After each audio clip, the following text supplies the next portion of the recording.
Nah, mengenai ya kopiah ataupun tutup kepala dalam sholat, maka kalau pertanyaannya apakah sah atau tidak sah, maka jawabannya tidak, maka jawabannya adalah sah, nggak masalah.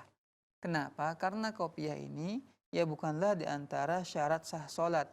Mhm. Syarat sah sholat ialah yaitu menutup aurat, dan aurat laki-laki kita jelas ya dari pusat sampai ke bagian lututnya, ditambah juga yaitu kita menutup bagian bahu kita dalam sholat kita. Maka ini harus dilakukan. Kalau seandainya kita tidak melakukannya, maka bisa membatalkan sholat kita.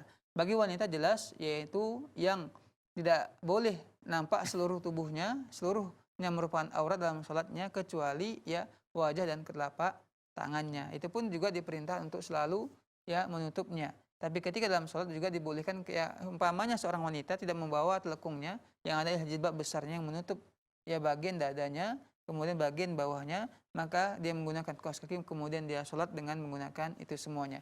Di kopiah bukanlah di antara syarat sah sholat, tapi alangkah afdolnya dan lebih mulia kalau orang itu sholat menggunakan kopiah. Karena Nabi Shallallahu Alaihi Wasallam selalu membiasakan menggunakan irida ataupun penutup kepala, tapi bukan termasuk syarat sah sholat. Jadi boleh saja dengan peci ataupun tidak dengan peci.